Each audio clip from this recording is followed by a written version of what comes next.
Halo guys, kembali lagi di channel HP by. Oke, langsung aja. Di video kali ini aku mau sharing tipis-tipis sama kalian untuk ngomongin suka duka pakai itel A60s. Ya, ini HP cukup menarik banget apalagi buat kalian, buat kita semua yang lagi butuh HP dengan budget sangat terbatas. Kita ngomongin harga dulu, guys.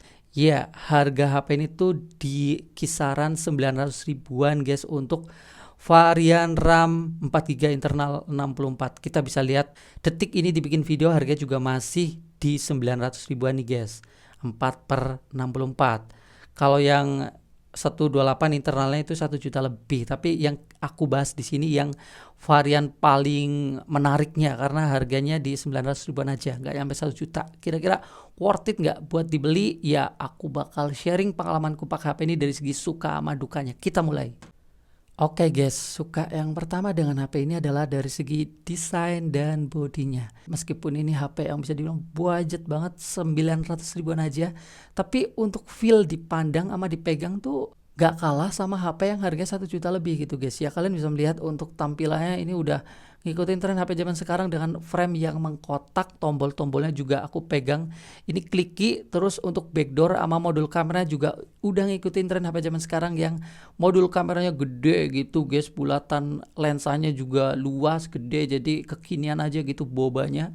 Terus backdoornya juga ada motifnya sama ini ada teksturnya guys, dipegang jadi nggak licin. Terus untuk materialnya juga aku ngerasain cukup solid guys, kayak nggak berasa ringkih atau kopong-kopong gitu guys untuk backdoornya. Pokoknya berasa padet aja ini HP guys. Jujur aja ibu aku tuh pakai HP dari Samsung A04e. Ya dari segi desain menurut aku lebih bagus ini, dari segi pegangan sama feelnya juga lebih kokoh HP ini guys. Terus jangan lupa HP ini juga udah punya fingerprint di bagian belakang, meskipun jujur aja ini fingerprintnya kadang-kadang suka salah ngebaca apalagi waktu jarinya agak basah gitu guys atau keringet. Tapi ada fingerprint aja udah bagus banget di harga segini, karena yang 1 juta lebih aja yang tidak ada itu masih ada aja gitu guys. Bahkan cukup banyak dari Vivo, dari Samsung tidak punya fingerprint di harga 1 juta lebih guys. Oke guys, suka yang kedua dengan HP ini adalah pada bagian layarnya, terutama pada bagian warnanya guys. Ya biasanya HP murah atau HP di bawah 1 juta itu layarnya agak kusem atau pucat gitu guys, pudar gitu guys, warnanya nggak hidup. Tapi di HP ini aku ngerasain nggak kayak gitu ya, warnanya cukup gonjreng aja lah. Ya untuk keseharian tuh masih cukup nyaman guys dari segi karakter warnanya. Buat nonton-nonton, buat main sosial media, ngeliat foto-foto, video tuh kayak berasa cukup aja. Tidak kalah dengan HP yang harga 1 jutaan lebih guys, dari layar terutama warnanya. Oke guys, suka yang ketiga di HP ini pada bagian performa buat multitasking aplikasi atau buka tutup gitu guys. Kita ngomongin chipsetnya dulu. HP ini pakai chipset Unisoc SC9863A1. Kalau nggak salah ini mirip dengan itel P40 yang pernah aku rasakan dan aku review tipis-tipis juga di channel ini. Didukung lagi dengan RAM yang udah dikasih 4 GB guys. Jadi aku ngerasain ya, nggak tahu kenapa buat buka tutup aplikasi itu nggak berasa lemot guys. Ya memang nggak kenceng ya, tapi nggak lama-lama banget gitu guys. Bahkan kemarin aku bikin video short, aku compare dengan HP 2 jutaan dari Xiaomi Redmi Note 12 buat multitasking buka tutup aplikasi. Si Redmi Note 12 kalah guys, suka keluar-keluar atau nge-refresh atau login ulang gitu. Di HP ini enggak guys. Kalian bisa lihat untuk buka tutup aplikasi yang ini cukup banyak ya, lebih dari 5 aplikasi untuk dibuka lagi tuh nggak keluar gitu. Ya berasa cukup garcep aja guys. Aku senang pakai HP ini untuk performa ya sekedar multitasking atau buka tutup aplikasi standar gitu guys. Kenceng aja rasanya, gak berasa lemot gitu guys, serius. Oke guys, suka yang keempat di HP ini pada bagian RAM sama internalnya ya. Ya ini sebenarnya sepele banget, tapi kalau ngomongin harga 900 ribu ini luar biasa guys. Dapat RAM 4 GB, itu tadi udah enak ngefek buat multitasking, gak lemot. Terus internal yang 64 ini juga udah luar biasa banget, karena di brand lain di bawah 1 juta kayak bahkan di Xiaomi Redmi A2 A1 itu internalnya cuma dikasih 32 GB guys. Kalau di brand lain 1 juta lebih masih banyak yang ngasih internal 32 GB guys. Selain dari HP-HP Transsion Holding atau Infinix Tecno, Itel saudaranya ini mah wajar. Selain itu internal rata-rata 32 GB guys. Nah, ini dengan internal 64 terbukti guys buat keseharian tuh enak. Kita bisa download aplikasi yang gak khawatir-khawatir banget kayak gitu. Kita cukup bebas lah, cukup banyak aplikasi yang bisa kita install. Bisa nyimpen file foto-foto, video gitu, grup-grup WhatsApp yang biasanya kirim foto banyak kan. Kalau di internal 32 GB tuh repot guys. Jadi HP ini patut diapresiasi dan aku sendiri ngerasain enaknya guys. Internal 64 cukup lega sama RAM 4 GB-nya tadi buat harian cukup gesit. Oke guys, suka yang kelima ini yang terakhir pada bagian baterainya ya. Meskipun HP ini HP yang di bawah 1 juta tapi nggak usah khawatir, baterainya udah standar banget HP zaman sekarang itu 5000 mAh. Ya, aku juga ngerasain untuk penggunaan harian. Ini yang aku rasakan tuh screen on time selalu tembus di atas 6 jam seperti ini. Dari baterai 100% ke 10%, 6 jam 21 menit. Itu pakai jaringan data ya guys ya, bukan pakai wifi. Penggunaan juga ada nge-game-nya gitu, nggak ringan-ringan banget lah. Jadi untuk dipakai dari pagi sampai malam aku masih ngerasain HP ini cukup aja guys. Jadi baterainya buat keseharian masih tergolong cukup awet. Oke guys, tadi aku udah sharing pada bagian sukanya, sekarang aku sharing pada bagian dukanya yang aku rasakan di HP ini atau keluhan, kekurangan gitu.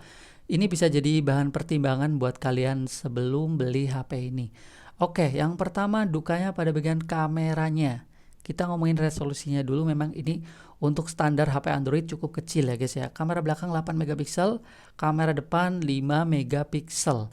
Langsung aja ngomongin hasilnya guys. Simpelnya sih gini, untuk hasil foto-foto di pencahayaan yang cukup, memang dari segi gambarnya aja kayak lebih gelap dibanding aslinya gitu guys. Terus ini juga dari segi warnanya cukup pucat ya, meskipun ini nggak pucat-pucat banget, masih lumayan lah warnanya.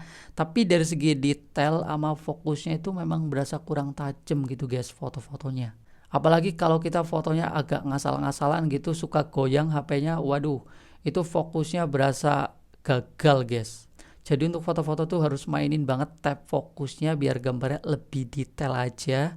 Di foto pencahayaan yang cukup aja kayak gitu, apalagi buat foto pencahayaan kurang atau malam hari guys. Meskipun di sini ada fitur cahaya rendah, tapi aku coba-coba ini nggak ngaruh guys. Ya bedanya tipis doang, intinya fotonya masih cukup burik, noise-nya banyak.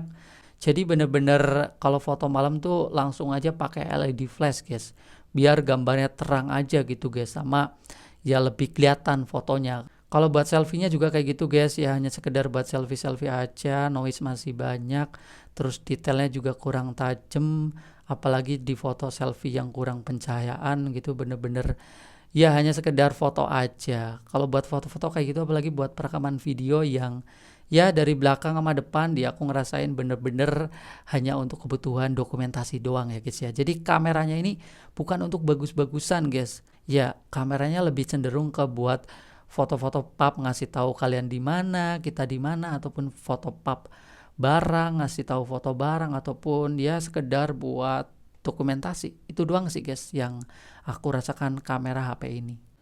Oke guys, selanjutnya duka yang kedua yang aku rasakan di HP ini pada bagian speakernya ya. Memang HP harga segini tuh nggak boleh berekspektasi speaker yang nyaman buat didengar gitu guys.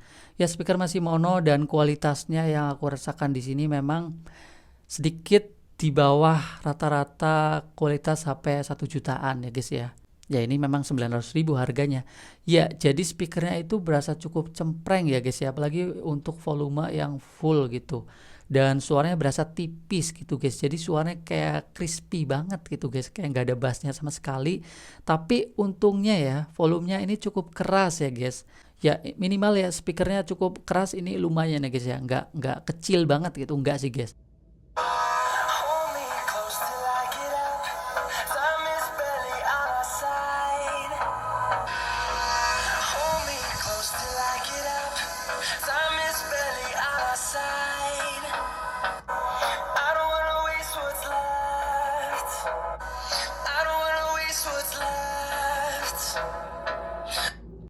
Oke guys, duka yang ketiga di HP ini pada bagian layarnya ya. Tadi aku suka dengan layarnya karena warnanya bagus, tapi pada bagian layar ini juga punya catatan khusus guys. Ya pertama, HP ini punya brightness yang kurang terang waktu dipakai outdoor, terus nggak ada auto brightnessnya. Jadi dipakai siang hari ataupun kalian user-user yang pakai HP tuh pakai mode auto brightness, di sini agak kurang nyaman guys karena manual sama brightnessnya kurang terang. Terus HP ini punya view angle yang lumayan cukup jelek ya, kalau dilihat dari sarung dikit tuh ngeredup gitu guys. Terus HP-nya juga ini layarnya kalau buat scrolling memang kenceng ya guys ya. Tapi sayangnya agak patah-patah gitu guys waktu scrolling ya. Animasinya itu kayak pudar-pudar gitu guys, terutama kelihatan banget waktu di mode tulisan-tulisan gitu guys. Buat scrolling tuh kayak patah-patah gitu tulisannya gitu guys. Ini bukan karena refresh rate yang belum 90 Hz ya guys ya, bukan ya. Refresh rate 60 Hz yang buat scrolling nyaman tuh banyak ya guys ya. Tapi di HP ini memang kerasa lah. Layarnya buat scrolling ini untuk tulisan, animasi, gambar-gambarnya itu kayak berasa set gitu, kayak patah-patah gitu guys tulisannya gitu guys. Kerasa banget waktu di tulisan sih guys. Oke guys, duka yang keempat ini pada bagian performa buat main game. Ya memang tadi aku udah sharing sama kalian kalau buat kayak multitasking aplikasi itu kenceng ya, tapi sayangnya buat main game itu nggak kayak gitu guys. Ya memang dari segi chipset Unisoc SC9863A ini itu bukan chipset buat main game ya, meskipun RAM-nya 4 ya guys ya. Kalau untuk skor Antutu ini aku cobain, ini di sekitar 136 ribuan. Simpelnya gini, aku main Mobile Legends di HP ini sebenarnya cukup bisa ya guys ya. Cukup jalan gitu dengan settingan grafis medium, tapi kalau dimainin kayak lebih dari 30 menit udah mulai kerasa frame drop sama muncul notifikasi buat nurunin settingan grafisnya. Jadi Mobile Legends ini sih menurut aku bisa, tapi masih kerasa cukup patah-patahnya gitu guys. Terus buat main PUBG, nah buat main PUBG ini bisa dibilang parah ya guys ya. Bahkan aku tuh udah cukup lama nggak ngerasain HP yang buat main PUBG tuh patah-patah gitu guys, atau kayak nggak nyaman. Nah ini baru ngerasain, oh ternyata main PUBG yang nggak nyaman tuh kayak gini ya. Kerasa patah-patah banget, dan buat geser-geser kadang buat jalan aja susah guys. Terus ditambah lagi untuk penggunaan yang cukup keras ya, kayak misal main game ini HP-nya tuh cukup gampang panas guys, kayak gampang anget-angetan gitu guys. Dan kalau udah anget atau panas gitu, ini buat main game waduh tambah parah sih, banyak banget frame drop dan patah-patah. Jadi intinya HP ini kurang cocok buat main game. Oke guys, duka yang terakhir yang kelima pada bagian chargingnya. Nah ini juga cukup menarik karena HP ini ya masih berkecepatan chargingnya cuma 10 watt dan portnya juga masih micro USB. Wajar ya HP 900 ribu, tapi ya memang aku harus ngomongin pada bagian ininya chargingnya itu lambat ya. Untuk ngecas dari baterai 10% ke 100% aku butuh waktu 3 jam 2 menit, jadi cukup lama. Oke guys, mungkin segitu doang yang bisa aku sharing sama kalian suka duka pakai Itel A60s. Kalau ditanya apakah HP ini worth it atau tidak buat dibeli, kalau menurut aku HP ini sih worth it banget ya. Kalau kalian bener-bener budgetnya ngepas, bahkan aku sendiri nih kalau budgetnya ngepas kurang dari 1 juta, aku pilih banget HP ini guys. Karena di kelasnya itu no counter gitu. Yang bikin HP 900 ribuan aja baru jarang gitu guys. Nah HP ini punya kelebihan pada bagian desain yang cukup kekinian gitu, terus layar ya masih cukup nyaman warnanya gitu, sama performa multitaskingnya nggak tergolong lemot, masih karcep-karcep aja. Terus jangan lupa memori internalnya gede 64, terus HP ini punya baterai yang awet. HP ini nggak cocok aja buat orang yang mungkin suka foto-foto, pengen foto bagus, harus nambah budget sih. Di harga segini memang jarang gitu guys. Terus speaker yang enak didengar, terus layar yang super bagus, view angle sama brightness terang ya di sini enggak. Terus buat orang yang main game gitu kayaknya juga nambah budget juga, karena di harga segini jarang yang nyaman buat main game. Bahkan yang 1 juta lebih juga masih banyak yang punya kekurangan seperti ini guys. Kalau menurut aku HP ini worth it sih. Apalagi buat orang yang butuh HP kedua gitu. Nah ini cocok juga buat HP pendamping guys, yang budget kayak gini. Buat hotspotan gitu bisa jadi, atau buat kondisi-kondisi tertentu peneman HP utama itu cocok sih. Selebihnya kalian bisa nambahin aja di kolom komentar guys. Kita bakal ketemu lagi di video selanjutnya. Bye bye.